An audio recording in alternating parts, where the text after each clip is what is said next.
Bienvenue dans Terrienne, l'actualité sur la condition des femmes dans le monde. Et on commence avec le choix de Terrienne. Quelle était la place des femmes à la préhistoire? Étaient-elles cantonnées à élever les enfants dans la grotte en attendant le retour du chasseur? La chercheuse Marilène Patou-Matis tord le cou au cliché dans un livre intitulé « L'homme préhistorique est aussi une femme ». La maîtrise du feu, la taille des outils, la chasse, les peintures dans les grottes, il a toujours été sous-entendu que ces activités étaient réservées aux hommes, sans aucune preuve. Eh bien, grâce au progrès de la technologie et aux recherches ADN, les chercheurs ont découvert que les squelettes des femmes préhistoriques étaient aussi robustes que ceux des hommes. Cela laisse penser que les rôles étaient plutôt répartis en fonction des compétences que du genre. Mais alors, d'où viennent toutes ces idées reçues?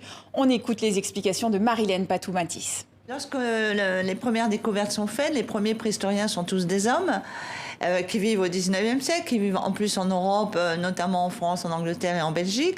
Et leur société, c'est une société patriarcale à cette époque-là, où la femme, elle est subordonnée, elle est mineure, considérée même par la loi comme mineure. Et ben eux, ils vont projeter leur mode de vie sur ces humains préhistoriques. Et donc, ils vont penser que pendant la préhistoire, c'est exactement la même chose.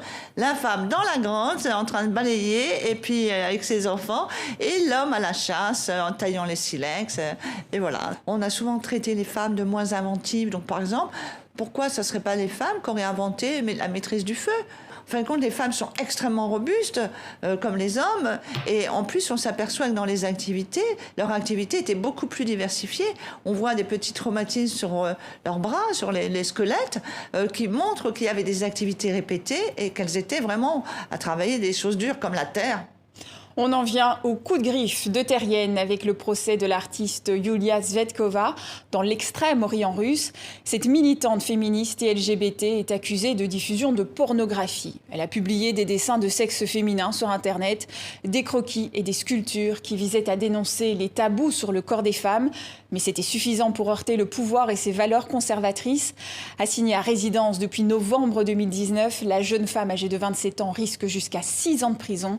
Les audiences ne sont pas ouvertes au public en raison du caractère soi-disant pornographique des documents. Une affaire jugée absurde par Amnesty International et les nombreuses personnalités qui la soutiennent. Le coup de cœur de Terrienne, c'est pour un voyage riche et surprenant au cœur de la science québécoise au féminin. Des milliers de chercheuses changent nos vies grâce à leurs découvertes. Eh bien, 20 d'entre elles sont à l'honneur dans le livre Tête chercheuse de Florence Menet. Des scientifiques qui, malgré leur carrière exceptionnelle, confient avoir parfois souffert du syndrome de l'imposteur dans ce domaine traditionnellement réservé aux hommes. Et tous ces sujets et dossiers sont à retrouver bien sûr sur le site internet de Terrienne et j'aurai le plaisir de vous retrouver la semaine prochaine.